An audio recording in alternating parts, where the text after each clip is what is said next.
नमस्कार विद्यार्थी मित्रांनो, वेदासा संस्कृत भवनम मध्ये परत एकदा तुमचं स्वागत। आज आपण 71 ते 80 या संख्यांचा अभ्यास करणार आहोत।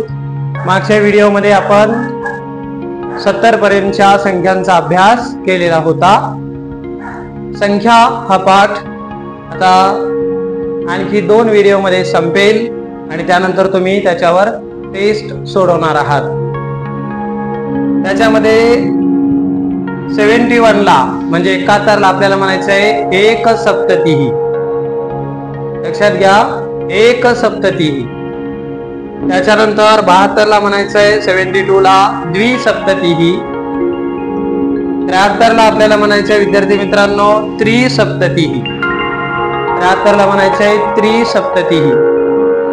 चतुसप्ततिही आपल्याला 74 ला म्हणायचं आहे, उच्चार समजून घ्या म्हणजे उच्चार चुकणार नाही। चतुसप्ततिही। 75 ला म्हणायचं आहे पंचसप्ततिही। 75 ला काय म्हणायचं आहे? पंचसप्ततिही। या संख्यांचा अभ्यास करताना व्हिडिओ वारंवार पहा आणि उच्चारण शिकून घ्या। संस्कृत मध्ये उच्चारणाला फार महत्व आहे। इकडे आपल्याला 76 ला 76 ला म्हणायचं आहे षडसप्ततिही। त्याच्यानंतर 77 ला म्हणायचं आहे सप्तसप्ततिही। कन्फ्यूज व्हायचं नाही, गोंधळ निर्माण होऊ द्यायचा नाही। सप्तसप्ततिही म्हणजे 77। 78 ला म्हणायचं आहे आपल्याला अष्टसप्ततिही।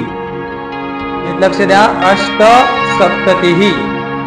तर 79 ला आपल्याला म्हणायचं आहे नवसप्ततिही आणि 80 ला अशीतिही। वेलांटी लक्षात ठेवा, श ची दुसरी आहे आणि ती ची ही वेलांटी पहिली आहे। अशीतिही म्हणजे 80। संस्कृत सोप्या पद्धतीने शिकण्यासाठी चॅनल सबस्क्राईब करा।